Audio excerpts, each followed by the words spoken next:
প্রায় সময় মিডিয়ায় হেনস্থার শিকার হতে দেখা যায় শোবিজ তারকাদের। সেই তালিকা থেকে বাদ গেলেন না পাকিস্তানের জনপ্রিয় অভিনেত্রী আলিজা শাহ।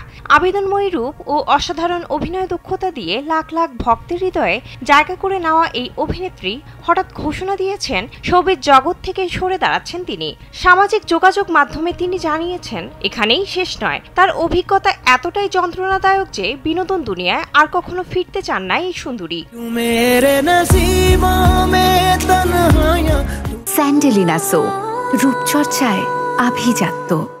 সামাজিক যোগাযোগ মাধ্যমে আলিজা জানান শোবিজে তাকে একদিকে হেনস্থা, হয়রানি ও বকেয়া বেতনের মতো সমস্যায় পড়তে হয়েছে, অন্যদিকে সহকর্মীদের অমানবিক আচরণও সহ্য করতে হয়েছে। সেই অভিজ্ঞতা তার মনে গভীর ক্ষত তৈরি করেছে।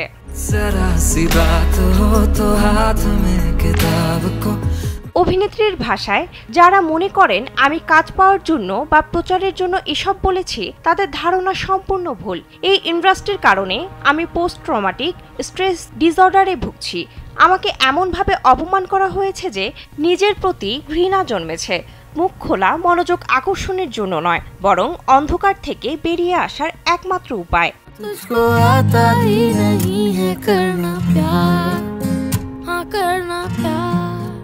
আলিজা আরও লেখেন, আমি আর কোনো প্রজেক্ট বা সহানুভূতি চাচ্ছি না, বরং দোয়া করেন যেন এই ইন্ডাস্ট্রিতে আর কখনো ফিরে আসতে না হয়। দিনের পর দিন 12 ঘন্টা ধরে আমাকে সেটে কোনো মূল্যহীন বস্তুর মতো ব্যবহার করা হয়েছে। আমি আর কখনো ফিরছি না, কারণ এই জগৎ আমাকে যা দিয়েছে তা আমি ভুলতে পারবো না।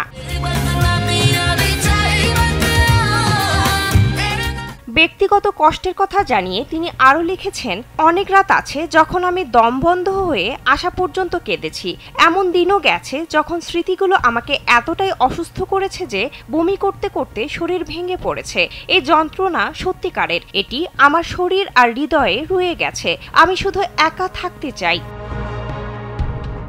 এর আগে চলতি বছরের জুলাই মাসেও আলিজা শাহ শোবিজের অন্ধকার দিকগুলো নিয়ে সরব হয়েছিলেন। তিনি অভিযোগ করেছিলেন ইন্ডাস্ট্রিতে হয়রানি, বেতন আটকে রাখা এবং বিষাক্ত পরিবেশের শিকার হয়েছেন। আলোচিত 2021 সালের র্যাম্পে পড়ে যাওয়ার ঘটনাটিও তার মানসিক যন্ত্রণাকে আরও গভীর করে তুলেছিল। বিনোদন ডেস্ক, কালবেলা।